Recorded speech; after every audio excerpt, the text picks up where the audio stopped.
There it is. Good morning, everybody, and welcome to Twist Gaming. We are coming to you live from Dice Tower Convention 2018 in lovely Orlando, Florida, home of Mouse. And I am joined here today with a very, very special guest, Mr. Daryl Andrews from Maple Games, as well as my beautiful co-host.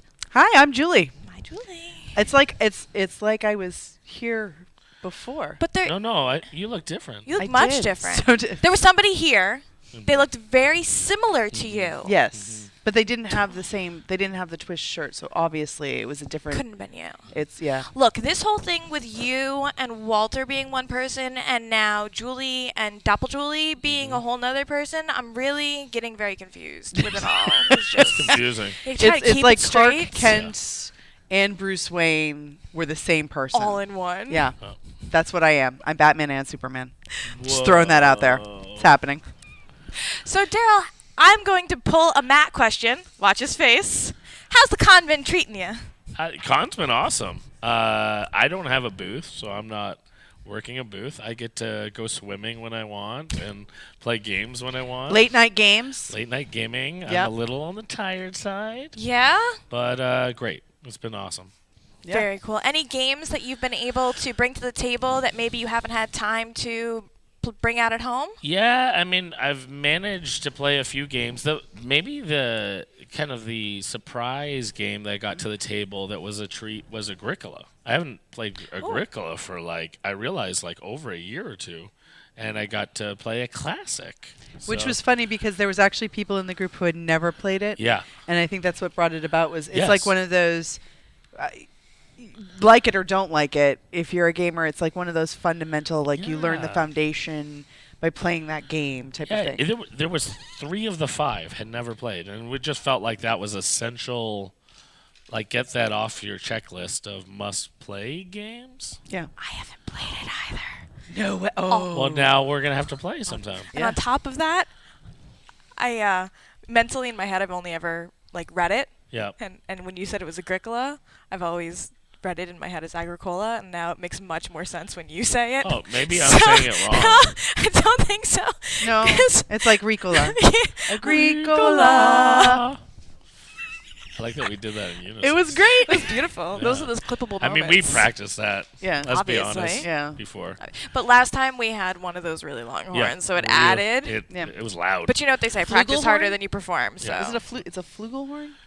no, you know what that's called? Of course you do. I'm pretty sure that's what it's called. I could be making that up. Why? Why would anyone know Because that? Heidi. The books. No. I read a lot. I just. Super smart over here. Show off. I like words. words. Do you? Maybe. You like content creation? Whatever. Imagine that. Stuff. I don't So do Daryl, that you stuff. don't have a box for me today. No boxes. But why is that? Tell us about Maple Games and what they're doing because it's pretty darned exciting. Yeah. I'm excited about it. Well, yeah, there's 2 reasons I don't have any games with me. One, I design games, and my most recent game coming out was Yep. in the Jack Vassal auction. Okay, Very so cool. explain what that is so Yeah. that if anybody at home doesn't Yeah. know, they It's really cool. So it's an auction to help out families. Yep. They come alongside and find different people for different needs, and come alongside and help them financially. Yep. In the board game community, anyone, and for a variety of reasons. Correct. And so, and it was in memorial of Tom's son Jack, who Yep. passed away really young, and ever since then, a way to honor Jack was to have an annual auction, Right. and a bunch of cool things get donated. So thankfully, someone came up to me and asked if my one-of-a-kind Oregon Trail preview copy, designer copy that I got that isn't actually coming out until Gen Con, asked and said, why don't you throw it in the auction? And I thought that was a wonderful idea. Yeah. And thankfully, it raised over $300 in the auction. Oh, that's Yes, fantastic. good job. Because of people being super generous That's and so supportive. awesome. yeah. So it was well worth it. I was really happy to do it, but I forgot that this was after that, so Whoops. no game. I- And then Maple, we don't have any games out yet. We're a brand new publisher. Right. So But you have some games that will be coming up that you've signed. that's right. One of which I have played Yep. and I adored. I thought it was great. Were there any that you wanted to talk about? Absolutely. Kind of breaking news. We'll mention our first few games that are going to be coming out. The one you played is going to be our second game. Yeah. So our first game, we're really excited about it. It's going to be called, we think, working title, still polishing it out, but Dragon Boats of the Four Seas. Okay. And it's designed by Michael Stock, who did Coloretto and Web of Power and a variety of awesome games, a German designer. We took actually a design that came out, I want to say like 10 years ago, called Felinia. Okay. Totally under the radar, no one knows it, with maybe one of the ugliest box covers ever. I actually have a photo of it. It's really Yeah, bad. it's precious. Yeah. What makes it so special? So there's cats as, what's the technical word for Anthropomorphized. Thank you, smart one over here. And Well, I'm sure you would tech- have got that too. but I Technically, didn't. that would be an inanimate object, not a Oh. living thing. Okay. So So what do more you like, call? but that's okay. We're They're gonna go with They're it. like Thundercats. Yeah. But not as cool as Thundercats because they're dressed as like merchants in the Mediterranean, and then a lot of people like merchants in the Mediterranean games. We've had this, or maybe we haven't, but I would argue I think it's amazing, but I also understand that Yeah. it's not.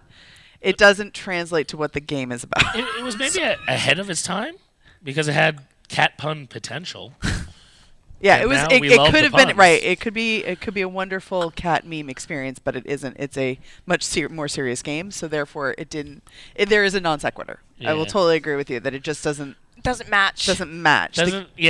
So we thought originally like maybe we lean in and we like add like catnip into it or different things like.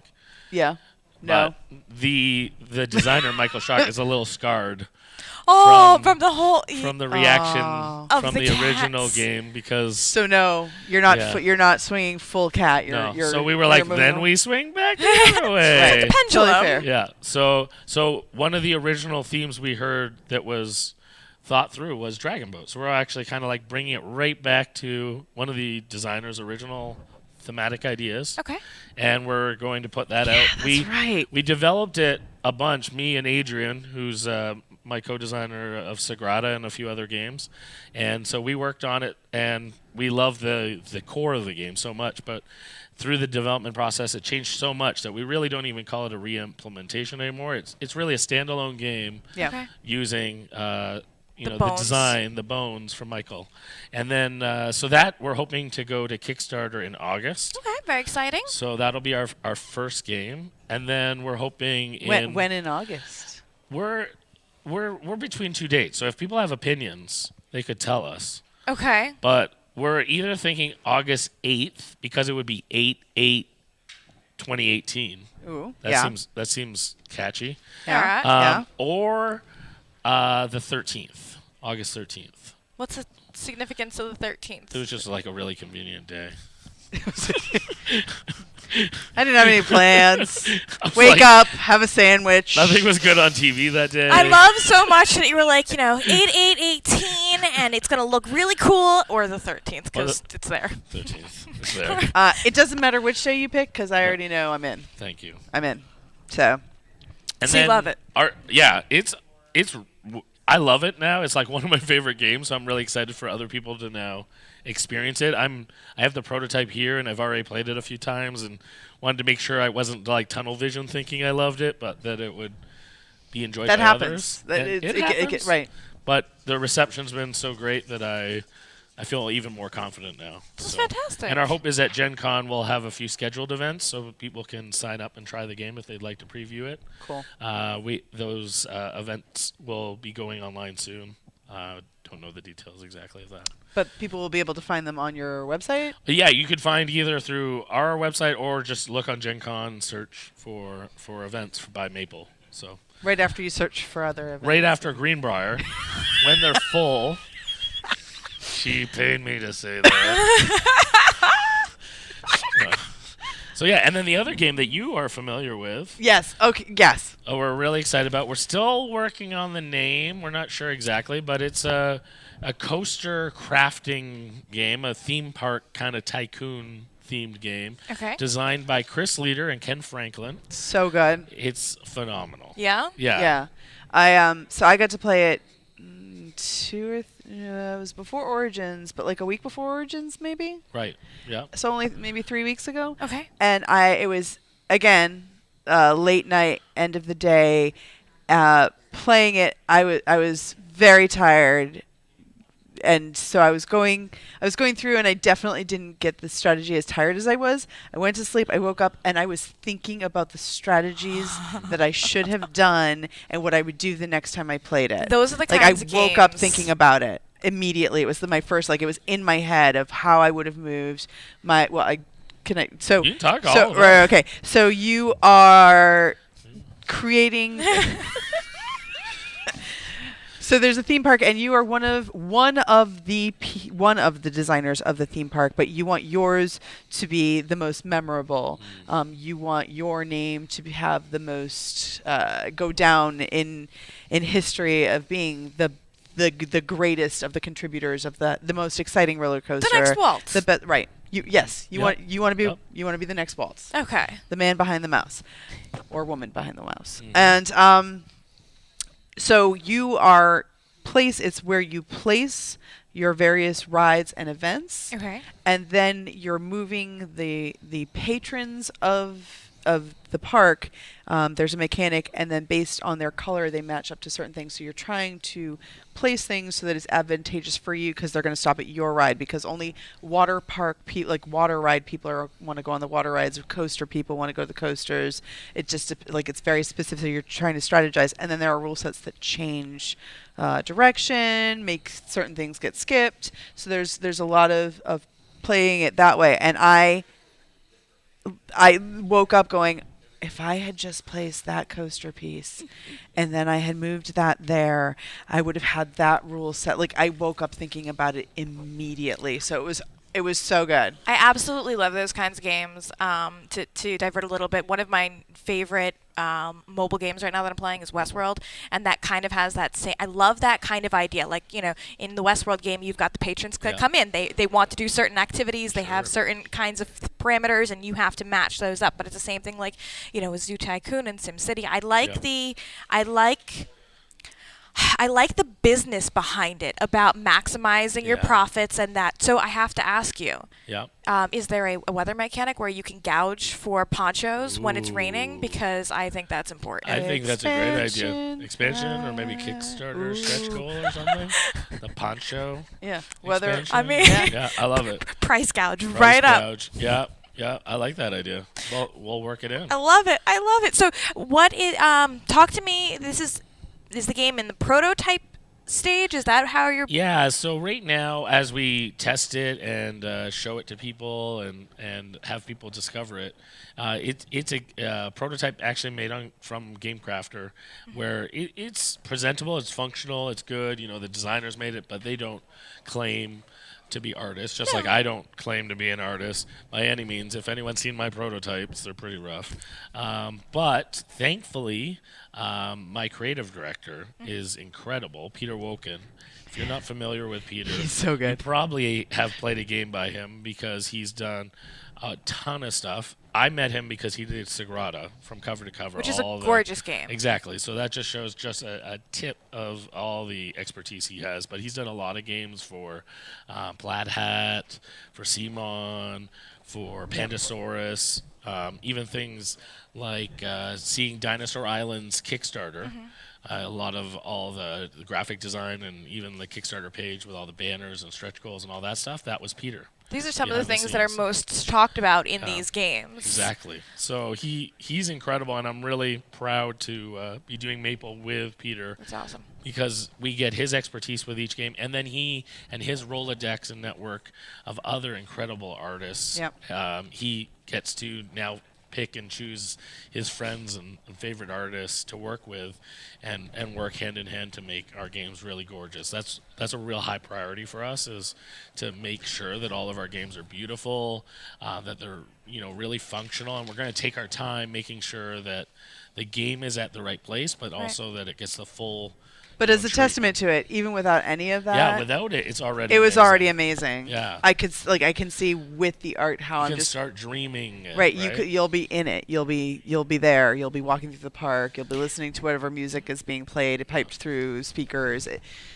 That's kind of what I was curious about. Like, now I'm hooked. I'm Yeah. hooked with the concept of the game. Sure. And now I'm curious, like, in my head, envisioning this thing that I haven't seen yet. Like, am I going to have model pieces to move around with the rides? Am I going to have token pieces? I mean, I know all of this is down prototype, but Yeah. I'm very curious how I We're can intrigued. interact. We're yes. excited. Excellent. Well, Yes. and one of the things that I will say is that the components will be very high quality. Our goal is not to have a ton of stretch goals where you Right. have to reach it. We're going to actually, for the most part, try to make it, you know what, we're already a premium product. Right. And then there'll be a few stretch goals just to encourage and interact with the audience and see what fans of the games want. But our main goal is to just put out like a really top high-end product. One of the nice things that Maple has that we're really proud of is our connections that we already have established. One of them, for instance, is that our production is all being managed or helped by Arnaud Charpentier. He's one of the main people at Madigo. And so if anyone's familiar with games that are made by Madigo, anything from Kemet to Raptor to Captain Sonar, Yep. they're high quality production. They're beautiful. And so that's our standard. Like that's our gold standard, is to make sure that components are memorable, that if a piece falls out, that's from this game, and that they're really well done. And we're not interested in cutting corners with saving a few bucks. And I understand, like, to reach a game into mass market, sometimes you have to really find a way to make a game as affordable as possible. That's not our target. Our target is to make a premium quality game. I don't think that there's anything wrong with that. If that's your business outlook from the onset, Yeah. then you know what you're putting out. Exactly. Right. So I think that's fantastic. So we've talked about 2 of the games. Do you have more? Yeah, we have a. But wait, there's more. Wait, there's more. Well, and that's a perfect tie-in, because the designers of But Wait, There's More, Jay and Sen, are the designers of our third game. That was so out. good. Look, sir. Thank you. They designed an incredible game, and we have a license for it. So we're really excited that we have a licensed game. There's a comic by Dark Horse called Mind Management. Yeah. And we're really excited. We're doing the Mind Management board game with Matt Kint, who's going to be doing original art for us. And anyone who's That's familiar with that series, it's a game of really double thinking and trying to find each other and kind of run around trying to recruit agents and stop the bad guys doing stuff. And so it is one of those kind of Whitechapel, Scotland Yard type games, one versus many, where you're going to run around and try to capture the hidden movement of someone running around and causing mayhem. So we're really excited about that. We have that here as well in the bag for people to try out and play. And then we have, I don't know what we're going to call it, but a really interesting mechanic. It's almost legacy-ish, in that whoever loses gets to open up an envelope with some new rules. They give them an advantage. And so as you lose, you get a little stronger for your next game. That's kind of cool. Yeah, it's really That's fun. neat. That's awesome. So that's coming out. And then in the new year, we have a game from Bobby West and Alan Moon. Okay. We're really excited to have a game from them.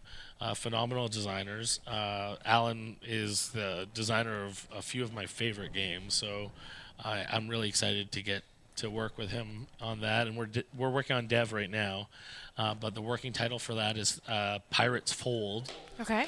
And it has a really interesting mechanic, but I don't want to give it away yet.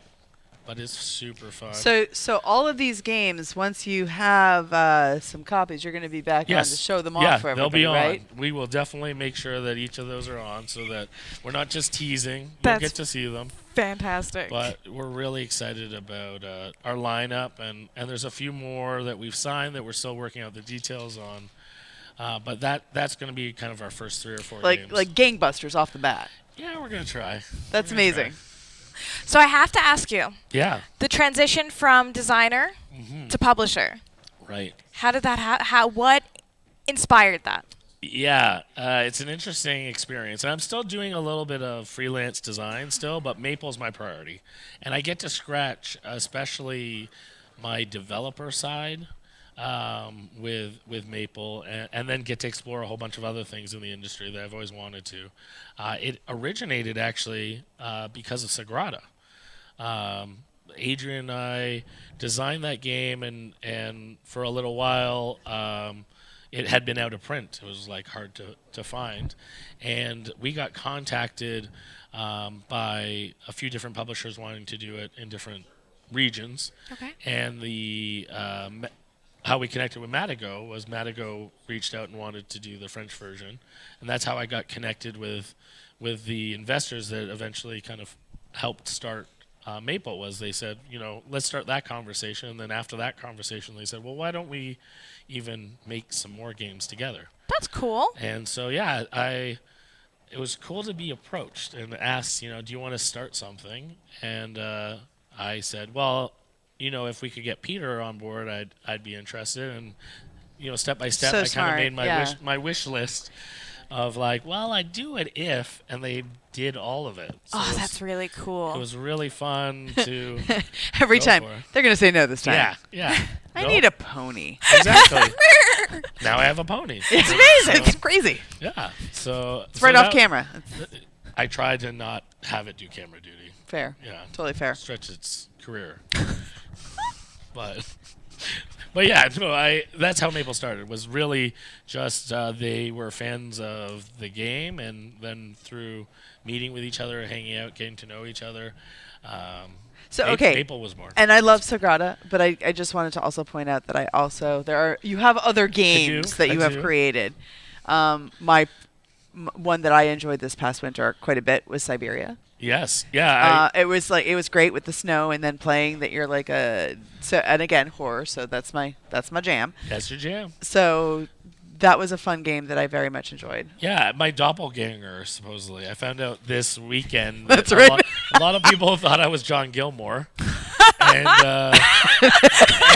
I'll happily say I'm John Gilmore, because then they think I'm a really good game designer, and I'll take it. Dead of Winter, totally mine. Yeah, send the check to me. I autographed some Dead of Winters, They might, Except whatever. they go to get handed. They're expecting it to say John Gilmore. No. It's just an X. Oh, yeah. Or a smiley No, face. it's Daryl Andrews. I just signed their. And okay, to that Dead of point, Winter. you co-designed Siberia with. Yeah, so so that's what made that leap. In That's case anybody that's didn't know. the connection. So yeah, Outpost Siberia, John Gilmore and I co-designed. John's a great friend of mine, and we have a series actually. So the second one has just dropped, and it's Outpost Amazon. They're little small games in tins. Basically, our goal was how could we do Dead of Winter in a deck of cards. Okay. And that was our And design they're goal. super great, like you said, the quick play. So I had it, and I was doing it as my like lunch break kind of like quick game play, testing myself. And you can use your cards, so you're survivors with a certain ability, but then you can use your cards either one of two ways to fight off the wild, rabid, crazy winter animals, Yeah. or to use them for helping or benefiting yourself, like for food or things like that, resources. So it was a really it's a quick, fun, not easy to win, We did. which I'm okay We with. felt like it was realistic if you had a ton of monsters attacking you that maybe you won't live through it. But that I'm totally Sounds like an idea. but I'm totally down with that. I like a game that it's and more of that, almost that scratching that kind of quick app where you're not going to win, but you're going to start over again really quickly to see if you can get to that next level. It really fulfilled that without pulling my phone out and I can do it with the cards and have a much better time because I like board games. Yeah. Do you? It's so weird, I've- right? I've heard that. Right? Yeah, no, we were really proud of it. And the next one in the series adds a new mechanic onto that base core mechanic. And we have actually 2 other ones planned. So people can either go back to the first one if they want to learn just the core, or they can just jump in now with Outpost Amazon, and it's easy to pick up. The nice thing that's the change for Amazon now is that not only is it just a co-op where you win or lose, now there's a score. And depending on how you score, you might want to try to beat your high score in future plays. Totally in. So- I'm in. When can we get our hands on Outpost Amazon? Yeah, it will be at Gen Con. It should be at local game stores. If it's not, ask. And IDW is the publisher, and I'm sure they would be happy to support your local game store by getting some copies there. Absolutely. Cool. So anything else, Daryl? That I mean, you're a busy man. So we touched on Oregon Trail. That's not here. That's true. I can But tell if- a little bit about it. Can we circle? Because I saw you up on the designer panel Yes. on Wednesday. Yes. That was when I received it. Literally live on that panel. The delivery arrived. You received it and then you gave it away. Yeah, I saw it. I played it a few times with people, and then it was scooped. But it was really really satisfying to get to see the final production. It's going to be at Gen Con at the Goliath Pressman booth.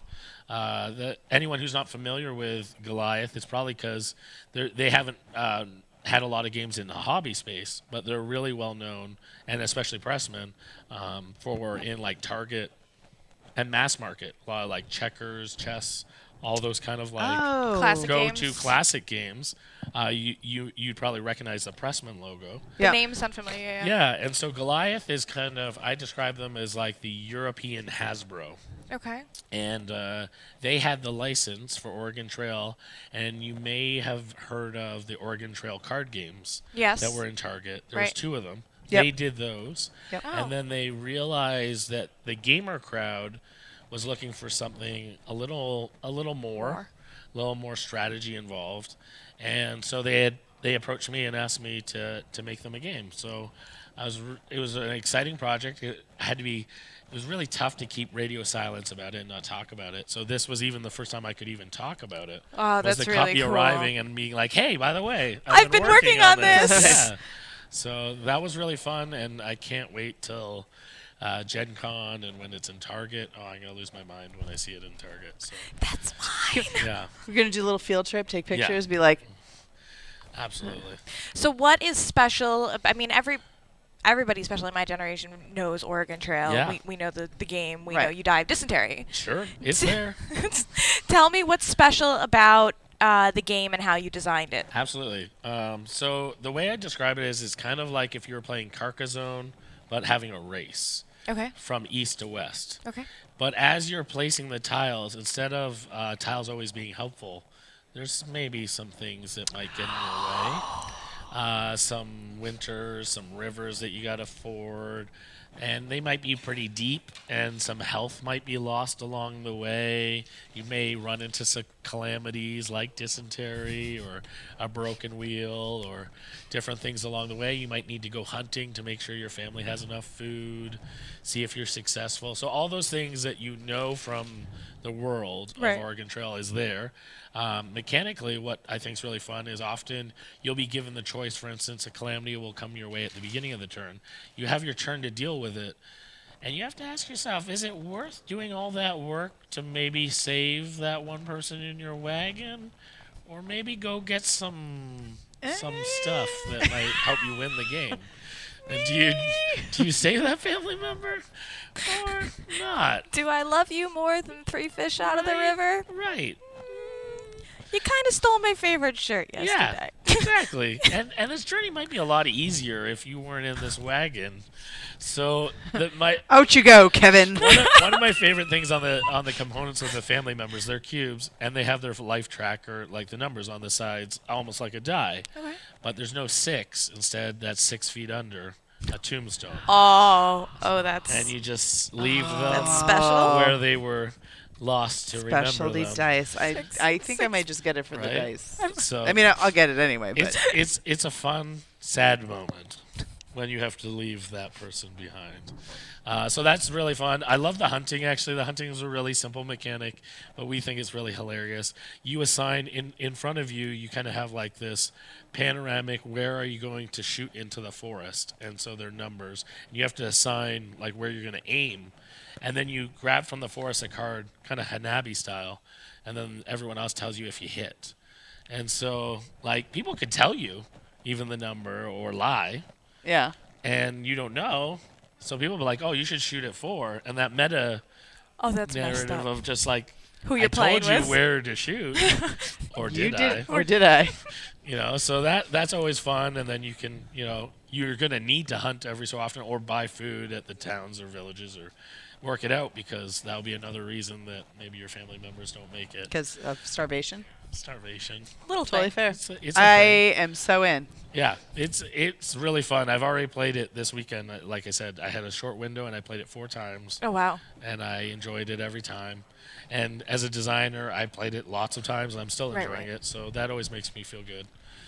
So, What is the? I'm curious. I know some of the themes with Oregon Trail get to be a little dark as you get death, but it sounds like you put a lot of humor into it, like with the 6 tried. feet under. Yeah. What kind of an age range are we talking here? Because I mean, I know Oregon Trail for being Sure. like a classic elementary school Yeah. kind of game. Which Yeah. is also what happens in the elementary school game. right. Just as a former elementary school Right. teacher, this is what we do. Absolutely. I think it's because of the humor and because it's, compartmentalized to cubes and stuff like that. I think it's really actually an easy thing that a family could play together and talk about it. And it's still like not like horrific. Right, right. Right. It's still accessible because It it's still gives an friendly. informed kind of, I mean, generalization, but still an idea of how challenging Yes. it was to actually Be a go settler. along the Oregon Trail to make it to be a homesteader Yeah. during that time period. Yeah, no, I mean, it was really important to me to make it a fun strategy game, but also like to honor the license. And I think all along the license was like this thing that like you're probably gonna die Yeah. trying to cross to the west. Pioneering wasn't Yeah. all it was cracked up to be. It was hard. Yeah. So we made sure it was hard. Yeah. So Awesome. When is Oregon Trail supposed to hit shelves? I think the very first accessible copies will be at Gen Con for purchase. I'm not 100% sure when it'll be available in stores after that. I know for sure it'll be at Gen Con. So but- limited advanced copies at yeah, Gen Con. I think so, and then hopefully in Target as soon as possible afterwards. I know, and it was an interesting experience all through the design.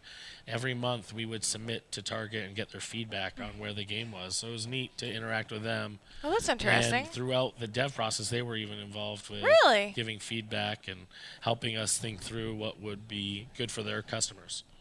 That's really cool Yeah. to have that, big box retailer insight on the customer base there. Yeah, it was really interesting to hear their feedback and their questions because then that made sure we were even more clear and really That trying different to make perspective. sure it was accessible. Very, very cool. Nice.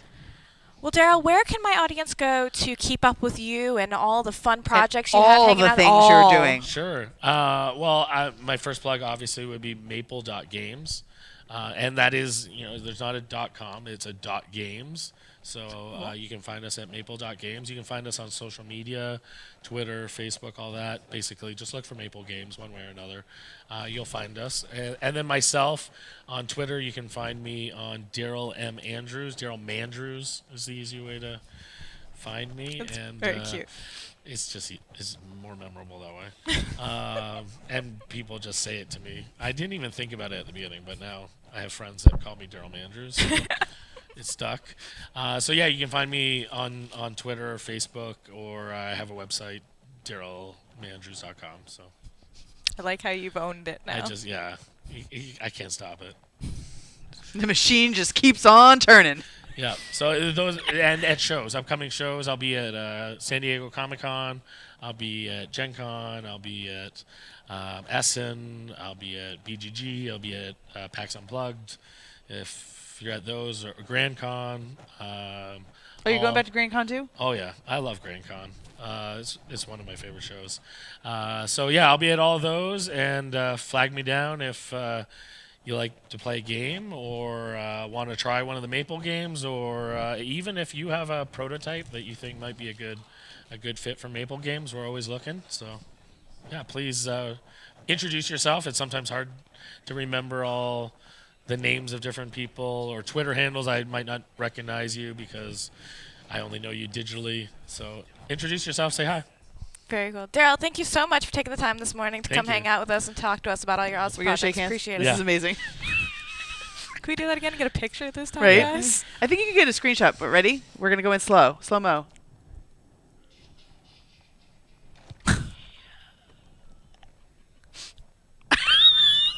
It was the best. Thank you so much, everybody, for joining us this morning here at Twist Gaming. Stick around for some more awesome moments and amazing memories that we were making here at Dice Tower Con 2018 in Orlando, Florida. Bye, guys. Bye.